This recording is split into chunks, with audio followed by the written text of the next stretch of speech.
We don't see all the patients that were in car crashes, we just see the serious ones. And typically the ones we see aren't wearing their seat belts.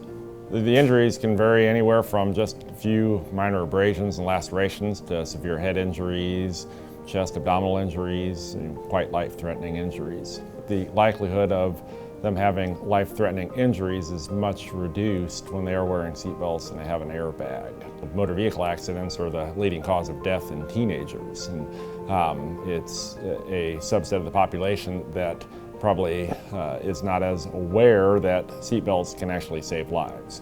Car crashes happen every day, whether they come into the emergency department or the more serious ones that get activated as traumas and we see as a trauma team.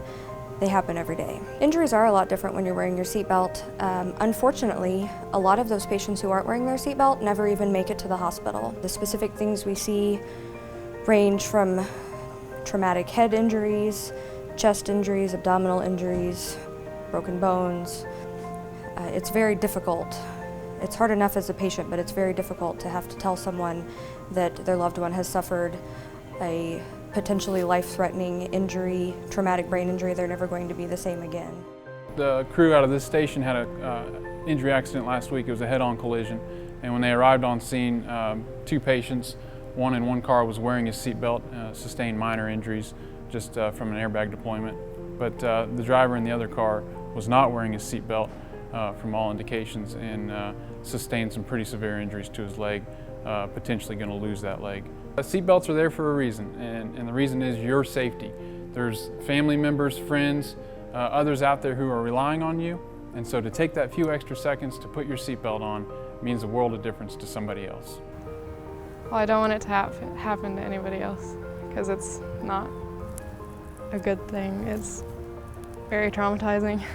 I was on my way home from a softball game with my friend. We were on I-70 and we came over a hill and the car in the right lane in front of us slammed on their brakes and we had to swerve to miss. So we swerved into the median and went straight into the ditch and rolled like 4 or 5 times. I crawled out the passenger window and was like yelling his name, trying to find him. And I found him laying in the ditch. It was like face down, unconscious, about 10 feet away from the car. And I saw my phone light up in the grass, and it was my mom. She was calling me because she was right behind us and saw it happen. He was ejected from the car. It was a traumatic brain injury. It was like really severe. He was like asleep for a good 2-3 months. His eyes are open, he's trying to talk and move, but he's not gonna be able to function like he used to. It's been hard because it makes me question things like the what ifs and stuff. What if it was me and not him and stuff like that. He's still in a hospital a year later and I'm here talking. I'm a perfect example of what a seatbelt can do and how it can save a life. And there's really no good reason to not wear it.